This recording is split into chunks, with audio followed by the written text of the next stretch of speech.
Good morning, good afternoon, good evening. Welcome to a new episode of the PATA Spotlight webinar.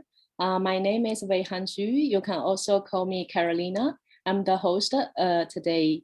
We are very happy to partner with our member Winnow for today's Spotlight webinar. The topic is Sustainability Beyond COVID-19, Rethinking Food for the Travel and Hospitality Industry. I'm very happy to introduce our speakers of today. Yeah, please see, we have Mr. Brad Wheeler, Managing Director, APAC and the Global Head, Hotels and Resort at Winnow. Brad has 30 years of experience leading global teams in organizational and individual transformation across multiple sectors. And we have Mr. Jude Kasturi Arachchi, Director at Jetwing Hotels. Jude has been a part of the Jetwing family for over 2 decades. He has both knowledge and experience in the industry for over 29 years. And also we have the moderator of today, Mr. Pruangkarn, Director of Communications and External Affairs at PATA. And I'm the host of today, and I'm the Manager of Membership Relations at PATA. So before I pass the microphone to Brad, please let me introduce the agenda of the day. First, we will have the presentation from Brad, and then followed by a panel discussion with Q&A session. And after that, I will do a quick wrap up. So I'm happy to, I would like to share the housekeeping rules before we start. So please feel free to use the Q&A box to submit your questions, and we will try to get as many as answered towards the end of the webinar during the Q&A session.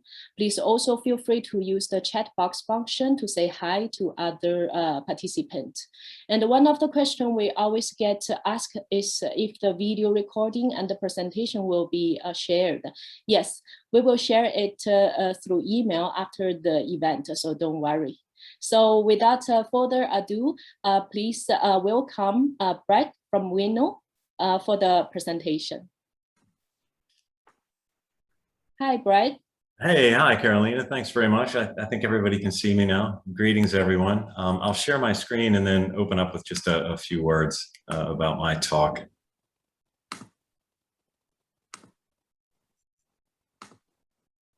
Great, thanks. Look, first a thanks to PATA, and also just welcome everybody out there. I got a bit of a profile from the audience, and I think we have quite a few universities, some students, people in the travel and tourism industry, and I wanted to just start off by acknowledging how difficult this last year has probably been for all of you. One, those people that are trying to make a living in tourism today, it's been beyond challenging. And I would imagine that it's tested everyone's resilience. And I just want to acknowledge that. And thanks for hanging in there, because this industry is coming back, and it's going to come back stronger, and it's going to come back more ethically. It's going to come back with a sense of an economic as well as an environmental impact.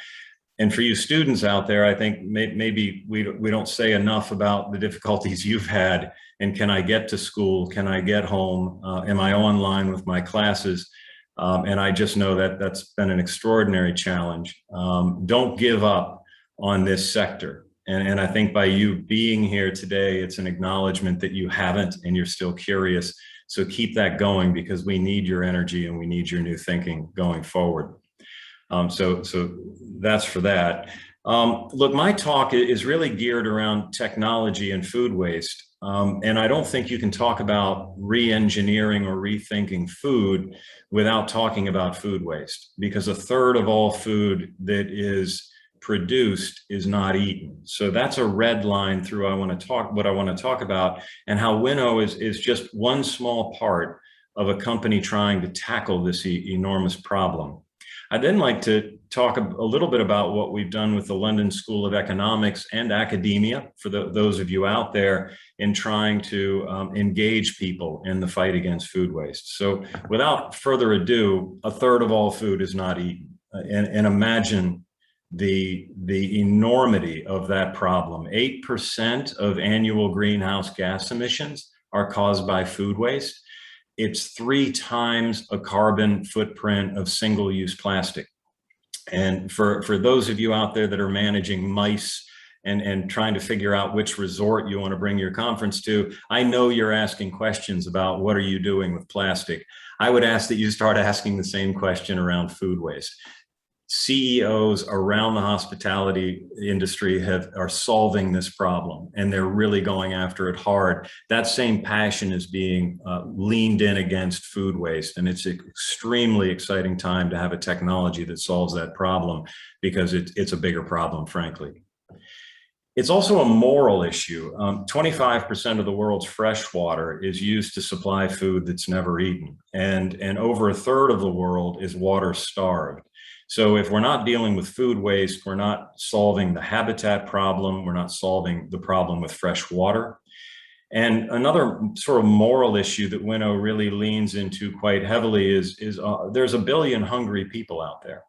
And we could feed them for less than 1/4 of the waste in the world. So for everyone out there that goes to a buffet or buys something at home, we really encourage you to think about this, that every action we take as individuals is going to help us rethink food, because we're going to be wasting less of it.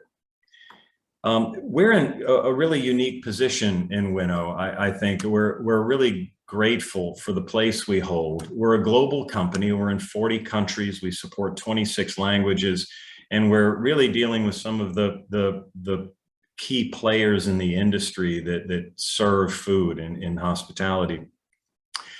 We are also global, so we're getting insights from kitchens and what's happening with food in almost every ethnic cuisine across each geography, large cities, resorts, villages.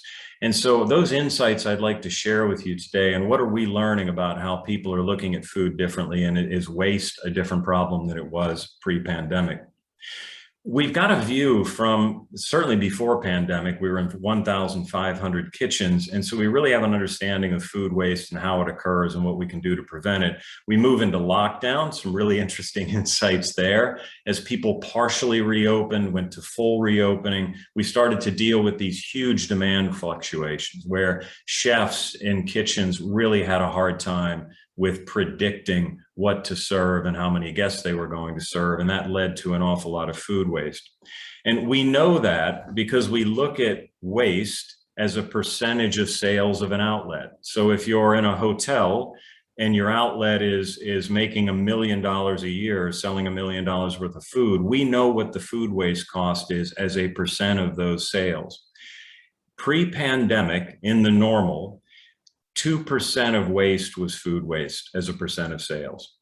That's 2 points of margin for a business. And in a lower margin business like F&B, 2 points of margin is an enormous amount to waste. In the first month after opening, as we look at some countries coming back, the food waste was increased as a percent of sales by 30%. So that's a further reduction in margins of those kitchens.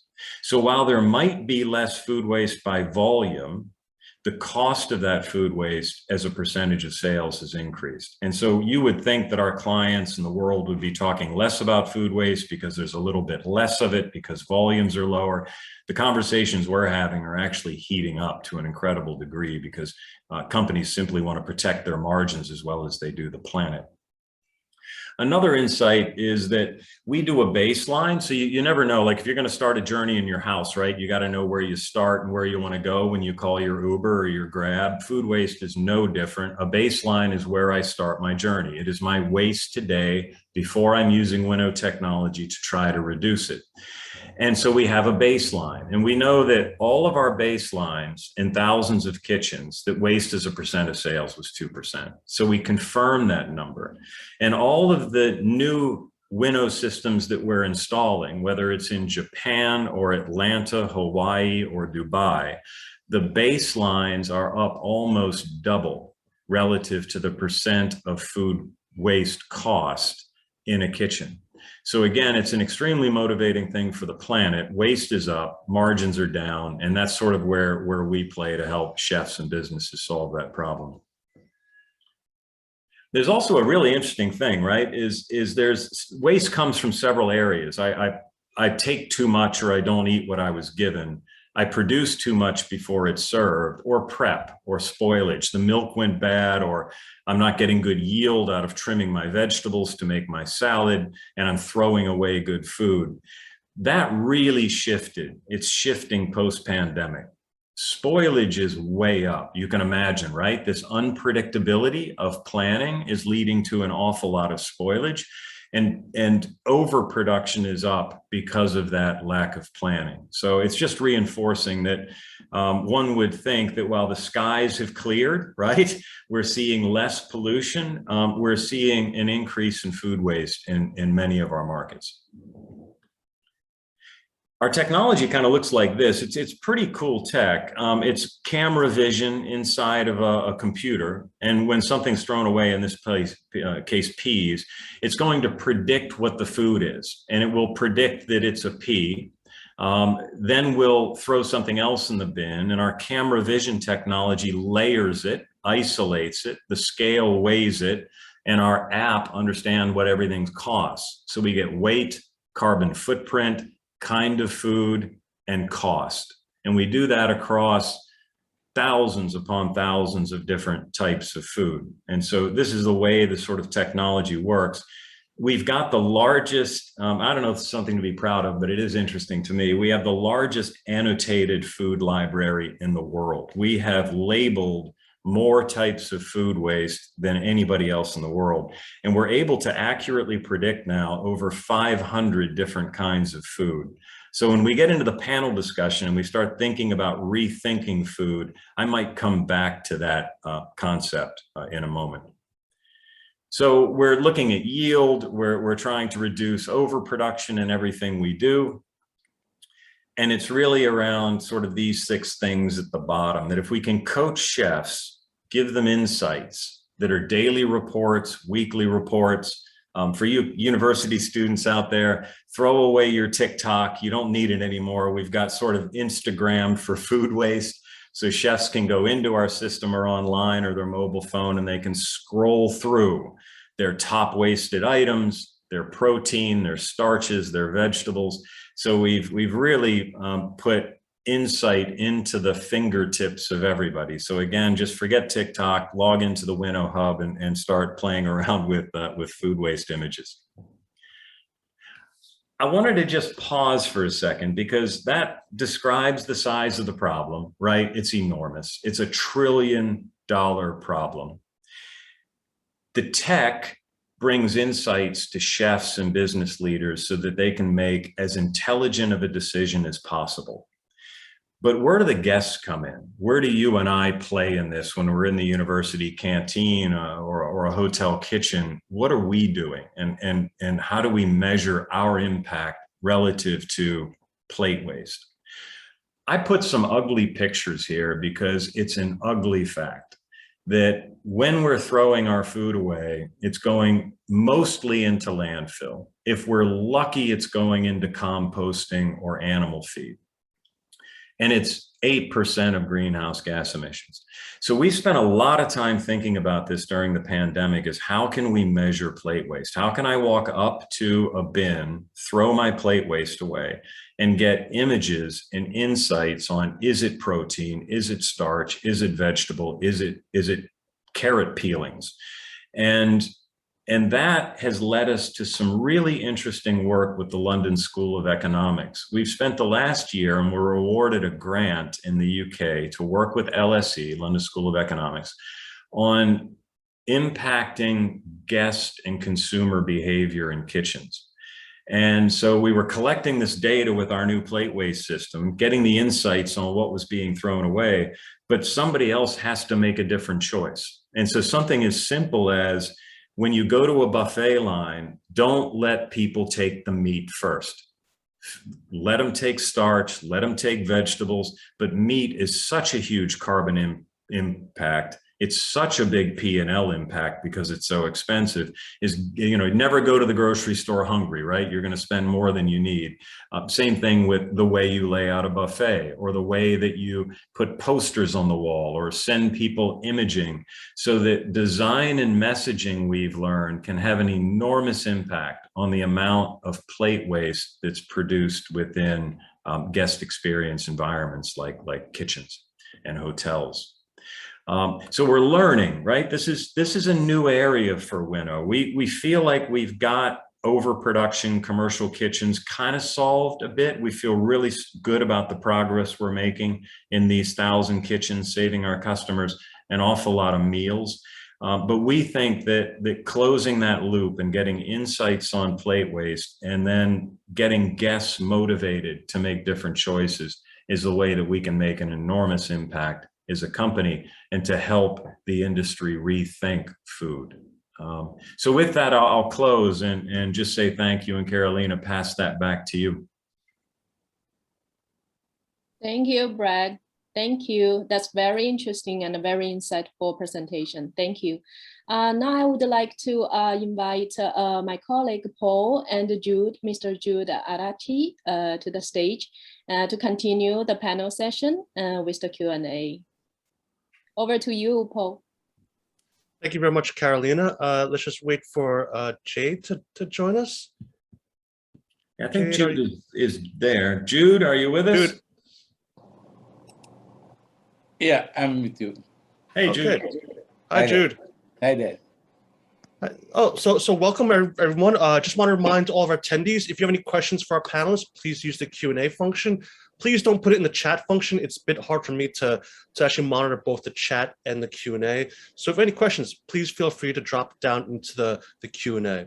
So thank you very much, Brad, for that presentation, and welcome, Jude. And I'm just going to start right with Jude. I've stated at the Jetwing property, Jetwings is a leader in sustainability.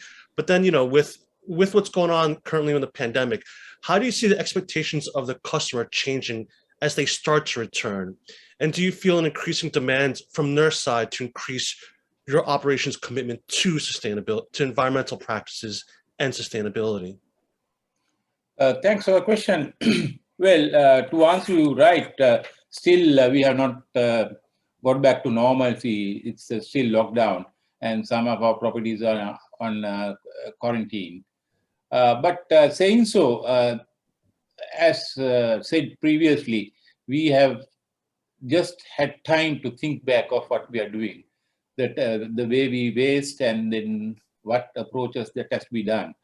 I think definitely people will realize that they have to be more concerned about the way they behave, the way they consume, especially in terms of food, because I think there was a very interesting takeaway from the presentation. Changing the mindsets, first to serve the carbs and vegetables, and then go on to the meat, right? So that sort of a paradigm shift has to come in. If it has not made a change for everybody, then there's a problem. But to answer your question, I think, yes, people have realized a lot, and people have realized a lot the damage that they are doing to the environment by purchasing bigger stocks, or consuming more, or that sort of awareness is there. So I think in a nutshell, people, when they come back, they'll be very cautious when they go to serve themselves, when they go to consume the facilities, especially water, electricity, and all. They'll be more cautious about it. That's my opinion. Well, I mean, just to follow up on that, then how do someone in your position, activate all the ideas around sustainability and put them into practice, right? Do you use data to help you understand where you are in your journey? I mean, what's that process from your perspective? Yeah, so we had been moving step by step in terms of sustainability, where the food waste is concerned. Now, with this presentation, what we generally do with our food waste is it goes on to a biogas system and composting. So, but we weigh definitely. If you want to manage, you have to measure. That's definite. That's where we are. But from the presentation, what I got was, we can move another step forward and try to identify and quantify. It's not only quantification, and you put a value to it. And one of the nicest things that I learned is 2% of the turnover or sales is going into waste. So that rings bells, So those sort of numbers that come in are great. So we are planning to move into a different level of what we are doing with the food waste. But one is minimizing. Okay. All right. And then, Brad talked about technology, in the role of sort of food waste management. And we talked a bit about data here, but then how do you see, and this is a question for Brad, how do you see the role of AI evolving to enable smarter and more sustainable waste management practices? Yeah, thanks, Paul. I'm not an expert on sort of the back end of the supply chain, but I read a bit about it. And artificial intelligence is being used in beekeeping. It's being used in fields when you're sowing crops and understanding weather patterns, and winery. I read something the other day. So winery and predicting the amount of water that various varietals of wine can absolutely absorb into the root, and real-time data into the farmers and the vineyards. So artificial intelligence is going to be everywhere. And by the way, that's scary, right? Because we read a lot about AI. We read a lot about prejudice being built into AI. And we're really at the front end of that. So one, I say AI needs to be done responsibly and thoughtfully, but it will be from the start of the supply chain through to transport and right to the chef in the kitchen, which is where we live. But I think the important thing is closing all those loops. That's what AI gives us a chance to do, is how does a chef who's overproducing in a kitchen get information from the plate waste that I just showed you and loop that back for menu re-engineering? How does the person shipping the product get information from the farmer in the field and closing that loop? So we're going to see in the near term, and already are, loop closing within a confined space where people are next to each other making decisions. And ultimately where we'll be with artificial intelligence is visibility across the supply chain, because only artificial intelligence has that kind of predictive analytical ability at those levels of accuracy. So I think it's going to be endemic, Paul, is where we'll end up. Yeah, I mean, but it'll be really interesting when we see the usage of AI be more incorporated in various technologies and food waste, and hopefully more in various sustainability practices moving forward. So I mean, it's exciting. One of the big things about PATA that we've sort of been is talking about how sustainability equals profits, right? So in terms of Winnow, how does the new features of Winnow's technology helped your clients over this period? I mean, can you show us some numbers about profit savings or cost reductions? Yeah, thanks. And by the way, I have two dogs at my feet, Paul. So if somebody hears a bark, it is not me, but they're getting a little restless here. We're working from home in Singapore, everyone. We're in a little bit of a slowdown here. And that, to answer your question, that's kind of my point. It wasn't a problem for a while with all the kitchens shut down, right? And I'm surprised at how quickly we've come back. We'll save typically between 2% and 8% of food cost.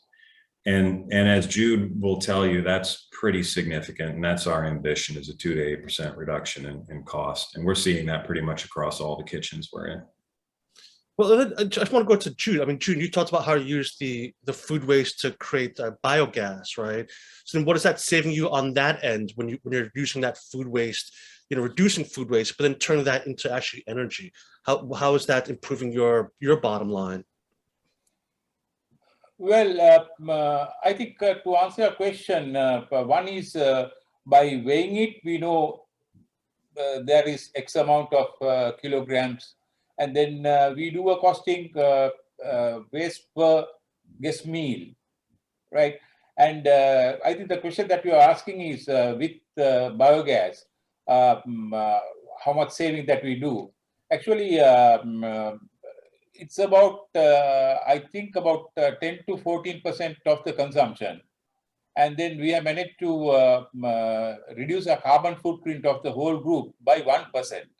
So that's quite significant, I suppose. And then the biogas system that is being used is tested and proven. And then we are always trying to improve on it, modify it, and see how best can you get on the yield. And now we are also thinking of how to recover the CO2 from the biogas that is produced and then use it for some other purpose. So innovative thinking has to go on. Out of the box thinking has to go on. Standard textbooks generally doesn't contribute much. But, that is one of the good things that the pandemic has done, out of the box thinking of everybody. That not only the behavioral pattern, not only the spending patterns, but the way you perceive things and way you look at things, it has become quite different. And then it can be turned into an innovative solution. Yeah, Jetwings has been, I've visited a property. I've actually had the opportunity to visit, the biogas area and see the different things that the property has done. So, I do encourage anybody who ever goes to Sri Lanka and visit Jetwings and look at what they're doing, in sustainability. It's actually fantastic. So it's great that you guys are actually thinking beyond what your current practices are. I mean, you're already a few steps of a lot more other properties, right? And then the fact that you're continually thinking about how to improve that is fantastic to hear. I'm going to take a question from the audience here. Said, if anybody, participants have a question, please do drop it into the Q&A. And this is from Gokun Krishna. His question is, the meat production industry has been a major contributor to global warming today. What would be a more sustainable way to produce meat that is also environmentally friendly? Either you guys want to take it, Brad? I'll let you try to go for that first.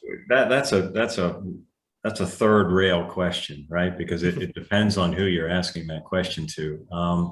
One, I want to say I have a lot of empathy for farmers who are generations on the land, who are pinched by big pharma, big farms, right? They're really having difficulty compete. I want to say that there are thousands of farms out there farming sustainably. And so if I think about meat, I think about mass production, deterioration of the environment, water-starved areas, really hard on habitat, and an awful lot of methane, right? And I also think about smaller farmers or communities that are really trying to do this in an old-fashioned, very sustainable way. I think, and look, this is just a personal opinion, and maybe my bias comes in here. It's not what I think. Here's what I hope. I hope that we find a balance between sustainable farming, getting food closer to the communities that consume it. And I hope that we're successful in safely engineering new meats, bioengineering meat, non-meat products. And I hope that we find a balance between those two things. So it's not a war that people are fighting. It's really people trying to come together and find the balance of what works. Jude, do you want to add anything to that? Yeah, definitely. I'll just take one step further. I think it's the mindset, because now there is vegan meat, right? And the way they prepare it is sometimes, until you eat it, you can't say that it's real meat or whether it's a vegan meat. So that sort of a mindset also will contribute, not on a major this thing. Once in a way, if I'm having meat for 7 days of the week, maybe one day I'll try out a vegan meat, right? So that way, and then nobody can say that you should not eat meat. That's your choice. If I want, come on, I'll have it. But maybe reduce the portions that you're taking and have some sort of other substitute for it. I think that's the real challenge that we'll have. But I think little by little people are realizing how much water that is being consumed. when some parts of the world doesn't have pure drinking water. I think that's the way we have to look at it. I want to add to that, Jude. I think you did take that a step beyond. I also think we have to be aware that economies are in different places, right? So if you say to someone in sub-Saharan Africa that they shouldn't eat goat and get their protein, that's madness, right? And there's a moral issue there. So I think, one size does not fit all, but I think asking people in the US or China or Singapore, just like Jude said, to maybe rethink their diet a little bit. I know when I joined Winnow, I completely rethought my own carbon footprint.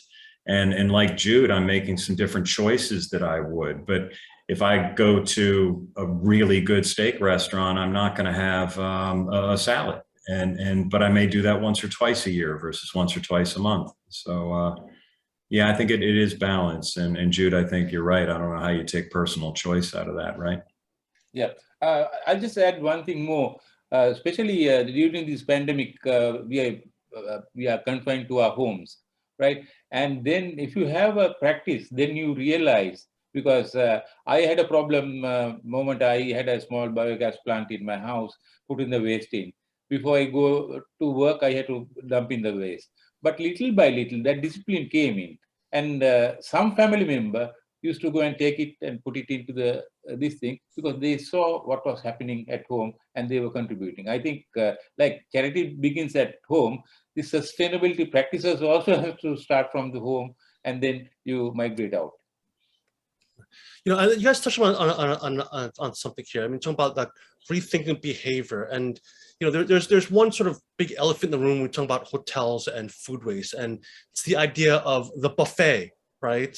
So then how do we change that, right? Because I mean, for one thing, right, if you talk about buffet, if we're talking about safety and hygiene moving forward, is the buffet the way to go? But then you'd have to sort of change and rethink how the traveler would, well, you have to train the traveler to rethink what that is, right? So, I mean, I'll ask Jude, I mean, are you guys still moving with a buffet, or are you trying to rethink a better way of doing that? And then Brad, what would be your, I guess, what would be thoughts on that as well?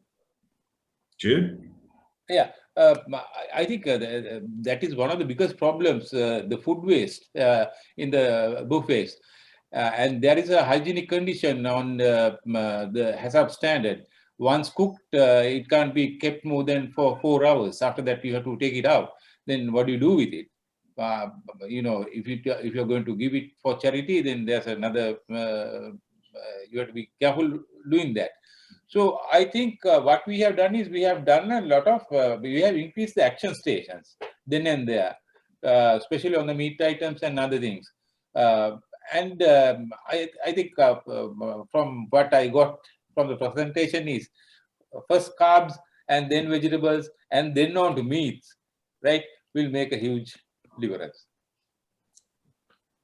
Yeah, I like the idea of having just more cooking stations opposed to just laying out tons of food. That's a creative way of thinking about it. Brad, your thoughts on that? I mean, from your clients, do you see them moving away from buffets? I guess now, of course, but I mean, the future, is that going to be more that direction, to move away from that because safety and hygiene? Yeah, somebody's going to accuse me of being a diplomat because I don't have the black and white answer to that. But it's fascinating. There are high-end restaurants now that are serving all-you-can-eat a la carte buffets. And it's look at the menu of 150 items you want, and it just shows up at your table in a small portion, and that goes on throughout the meal service. That's extraordinary. So the dynamics here are, it's going to be the bottom line of hotels reluctant to go back to buffets where a la carte works. Right? In where there are fewer people dining. Hotels also realize that if you're going to have 600 people for breakfast in a Jetwing hotel, doing that any other way than a buffet will be nearly impossible and unaffordable. So guests can't wait to get back to a seafood buffet in some countries, and others, they don't want to see it again. Some services need to be buffet, others can get away with something else. And I think the jury's not out yet. It's not going to look like it used to. That's for darn sure. Well, I mean, from your data, I guess, how much waste is actually produced from a breakfast buffet? I mean, what is the percentage of that food that's made in the morning that's just thrown away at the end of the day? It's not uncommon for a buffet, and I'm talking about sort of 4- and 5-star hotels here, because mostly 3- and 2-star hotels would have a small breakfast, but not serve much else. So we're dealing with sort of the higher end hotels. It's not uncommon that food waste is going to be 8 to 15% cost of sales. That's a big number. And so there you have it. That's a buffet, right? Whereas in an a la carte restaurant in the same hotel, it might be 3 to 5%. So roughly half. Well, that's a huge difference, I mean, especially with hotels tightening their budgets moving forward, right? I mean, that you probably think that hotels would probably start moving away from the buffet and the cost aspect, and of course the health and hygiene. Yeah. It's going to have a place, right? It's got a place that's affordable. It's, and let's realize consumers, still have say, and there are consumers around the world, like China is back to buffets. It's what the client and the consumer base wants. And when you're feeding that many people, where there's a line outside the JW Marriott to get a seat for lunch, there you have it. There are buffets. But we're seeing other cities do very much a hybrid of this going forward. Yeah, I mean, I think it's also a cultural thing, right? I mean, I think in Asia, like when you invite a guest to your home, you're supposed to feed them as much as possible, right? And then, if you don't do that, you're not a good guest. So I think a lot of hotels have to feel like that same generosity towards their guests, right? And give them the full menu and have the local cuisine, and also have maybe some of the Western cuisine that they're accustomed to. Just to the students out there, right? And I'm sorry to just, I don't want to be speaking too much, but to the students out there, you guys are going to decide the future. And what I'm seeing in my team, because I have a number of people on my team that are in their late 20s, early 30s, they want to walk into a completely sustainable environment to eat. They don't want to see waste presented as an option.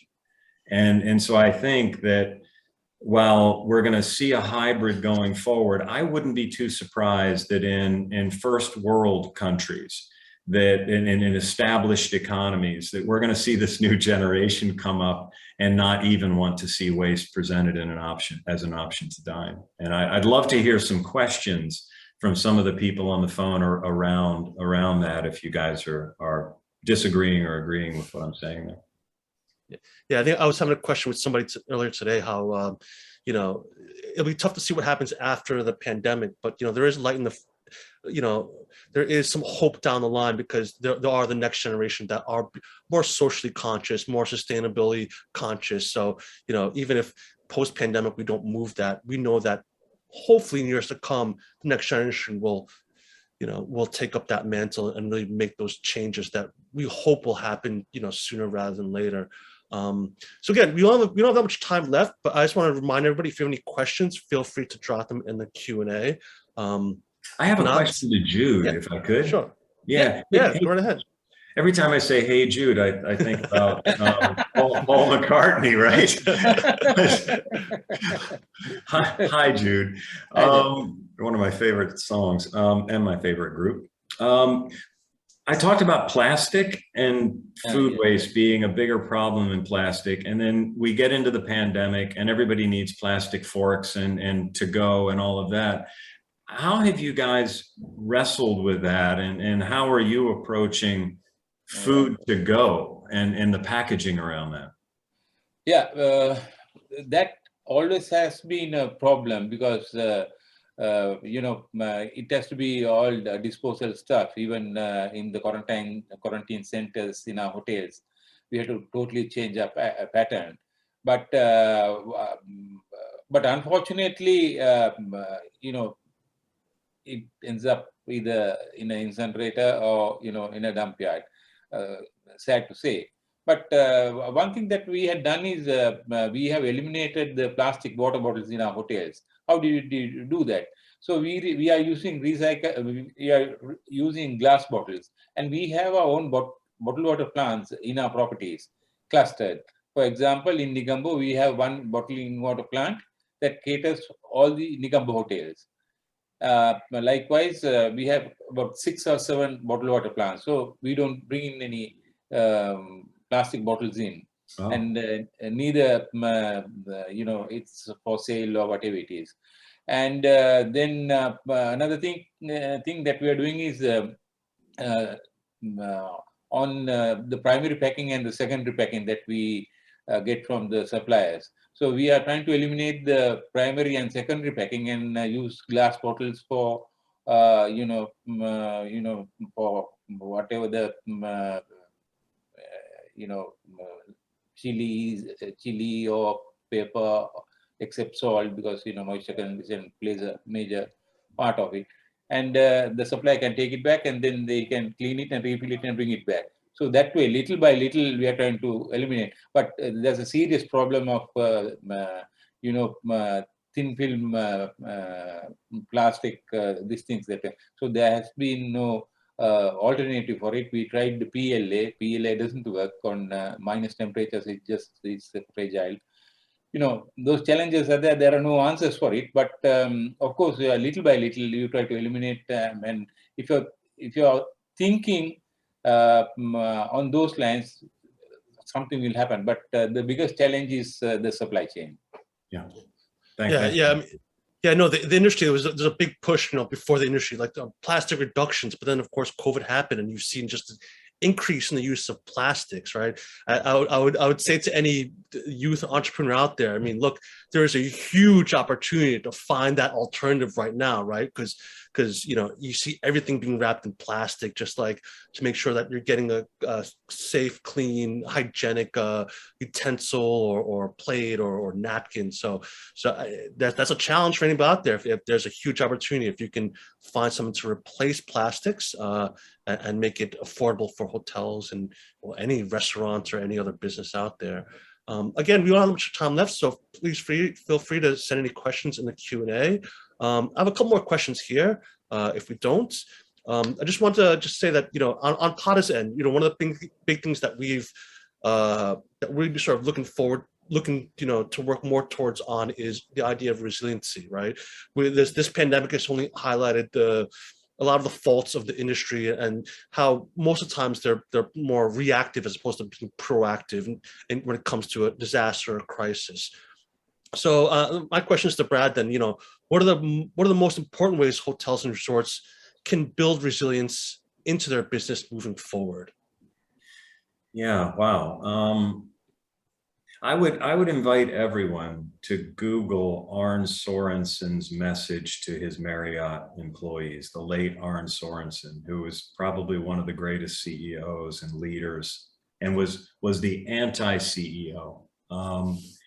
Listen to his messages, how he addresses his employees around surviving the pandemic. Now, not for a minute am I going to say that people weren't laid off. There was a huge human impact. But on the other side of that too, companies like Marriott and Accor and Hilton invested significantly into communities, into their employees, with funds that were generated by the companies to help with healthcare, a living wage during the pandemic while people weren't working. So I know Accor did a lot of that in Thailand, where there was a living wage for all of the people that worked for that company when there was no work to be had. So I think, we really just go to school on how hotel groups and hospitality have been resilient. I think they're the vanguard of how this works when you're in trouble. Yeah, so the idea that hotels should also be helping their local communities, building that resilience is important, right? Because I know anytime there's a disaster, hotels seem to be a great place for, if there's a tsunami, for instance, or an earthquake, right? It's a great place for people without homes to be in, because there's a food supply. Usually most hotels have generators. It's most of the infrastructure is there. So the question then, I'll move to Jude then. What are your top priorities to make sure after COVID there'll be a more resilient and sustainable recovery? As told before, I think the communities, I think during the pandemic, we had to be realistic how the employees work, what problems the employees were facing. And it's not over a period of 2 or 3 months. It has gone in for now coming on to the second year. So that's a long period, and people have been suffering. And trying to help them, try to understand them, mentoring them is a major this thing, and that has to continue. After the pandemic, even it has to continue. Then people will be loyal to you. They listen to you. They look at companies in a different way, and the way the company could help, companies are helping, and that way they'll have a gratitude, because I think the hospitality industry is one of the industries that has been hit very badly. And the employees, some can't find any employment. So they have to, either they are laid off or their salaries have been cut, and they are unable to pay their service their loans. Food has been a problem. And in the midst of that, all the education pattern has changed. Some could afford, some cannot afford, So it has been a bit devastating also. And we really don't know when this is going to finish off. And I think we have to learn from this, that this is something that we have faced. And maybe a worse condition even might come in. So we have to be resilient, and then we have to change our thinking pattern of looking at employees and your subordinates. You kind of touched on something that I just wanted to come back to. There's with the current pandemic, right? Everyone's always looking at their bottom lines. Sustainably becomes kind of that pushed aside. I mean, so Brad, from I guess talking with clients or industry stakeholders. I mean, is your angle saying, look, I understand that you're, revenue-wise, you're hurting pretty bad, but how do you get them to still kind of consider sustainability? I mean, it's the idea of that you're saving money, or is there other factors that you need to also kind of use to convince them? I can say without a doubt. I mean, we're obviously talking to some of the major global players around the world and their senior leadership teams. Without exception, the conversation leads with how they want to make an environmental impact. Many of them, the larger players, have already made a food waste pledge of reduction by a certain year. And so I'm really fascinated and motivated by the fact that the conversation starts with the planet. How are we going to measure the impact? How do we educate people around this? And then it turns to deployment. Sure, it does. It turns on investment, return on investment, margin improvement, and all of that. But the conversations start out very genuine that they want to make an impact. We just happen to solve both problems. So obviously we're going to get into ROI and we're going to get into all that stuff. But at the end of the day, they're motivated by the planet. Oh, that's really encouraging. That's extremely encouraging. One of the big fears is that once borders reopen, the big concern for most hotels are just getting heads in beds, right? And anything else outside of that will just be not an issue for them. No, look, if anybody out there is jaded about the world, right, and we can get that way, we can kind of say, my God, it's because wealth is collected in the hands of the few, and you can really that's a perspective, that's a reality. But I was on the phone with over 40 finance directors for a large company talking about Winnow. And their head of finance, their CFO, said, guys, this is not about ROI. It's about the planet. It's about our pledge. And I'm asking finance to stand behind getting this in place so that we can meet our sustainability objectives. We'll measure the impact. That impact may be on the P&L. That impact will certainly be on the planet. To have a CFO of a large corporation talk to his finance team about non-financial impact, I get up in the morning with a smile on my face when that happens.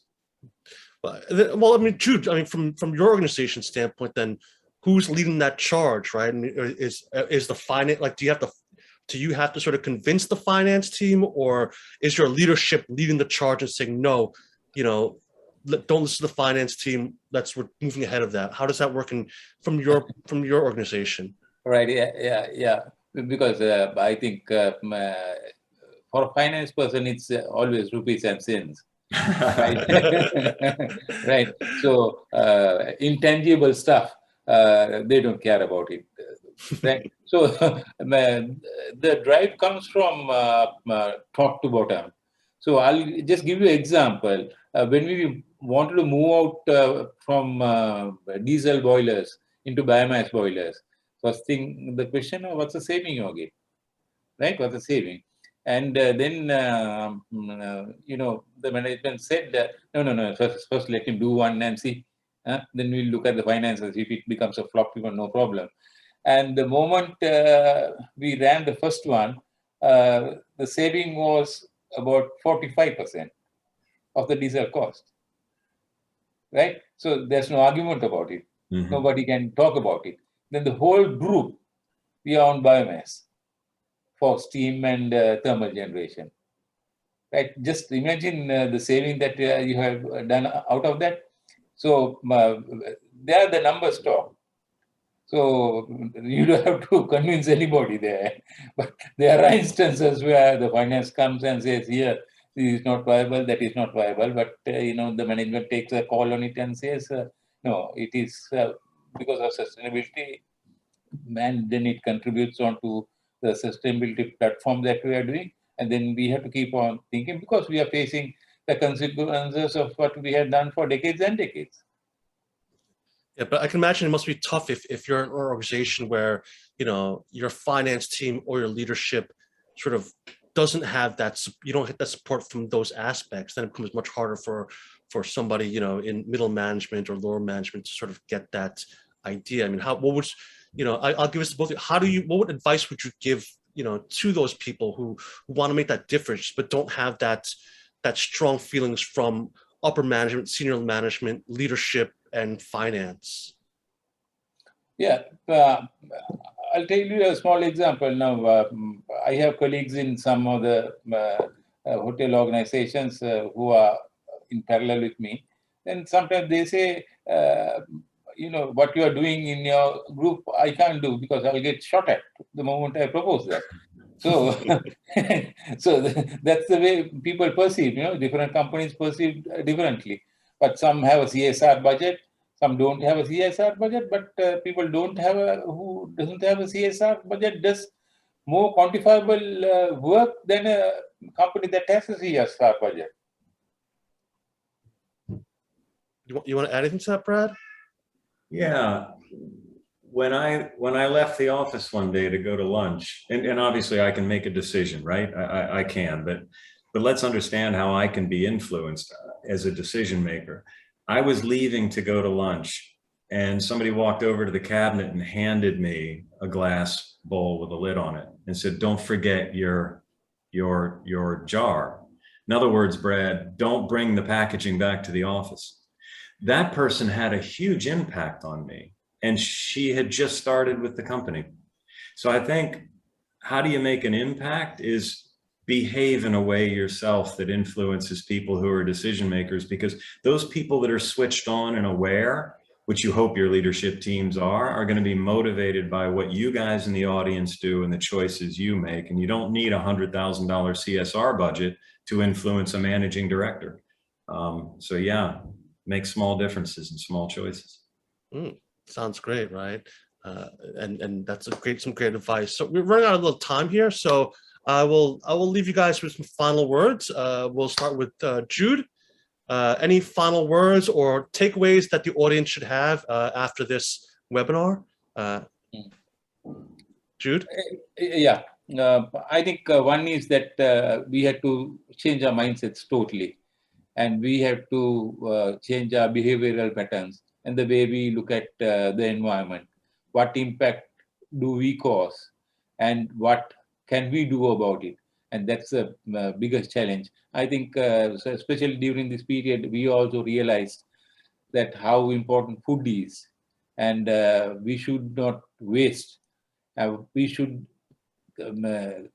serve what we could eat. That way, I think we have to have a discipline in our lives, especially in whatever we do. That's my this thing. Thanks. For me, Paul, just thank you for having Winnow on board. I enjoyed it. Jude, it was really great meeting you. And Paul, good seeing you again. So thanks to Pata for hosting this. All right. Well, thank you very much, Brad. I think, oh, sorry, there is a question that came up here, I think you kind of sort of answered it, but I'll just put it out there again. We spoke about the new generation first world countries contributing towards sustainable food consumption habits. How can we in the third world countries contribute? I'll try to end it off this last question from the audience. Brad, Jude? Yeah, I think third world countries, especially it's a discipline that has to go in, because if you are not aware of what you are doing, then the consumption patterns, what you could afford and what you cannot afford, if you can justify between that, the consumption pattern and especially being cautious, or when you serve or a meal or spend money, if your budgets are low, then what do I do? Do I go in for any junk food or not? Or is it, that sort of awareness has to be created. My thing would be get involved in government, NGOs, get involved at the grassroots level and make an impact there, because in more disadvantaged countries, it's governments and NGOs and that really need to make the difference. So I'd say get involved. And just to add to all of this, to answer this question as well, like Brad talked about it, you can make a difference by influencing, right? You can make those small steps. There's always this idea of think global, act local. So on an individual basis, sometimes you feel like we can't do much, but you can small steps, small ways to influence, and hopefully that can cause bigger ripples down the line, and hopefully if we all take a part, we can. It sounds kind of cheesy to say, but we could all make a difference. But with that, I will wrap up here this panel. So thank you very much, Jude. Thank you very much, Brad. And I'll pass this back to Carolina. Carolina, over to you. Thank you, Paul. Thank you, Brad. Thank you, Jude. And thank you, everyone. Thank you. That is very insightful and very interesting panel session with the Q&A.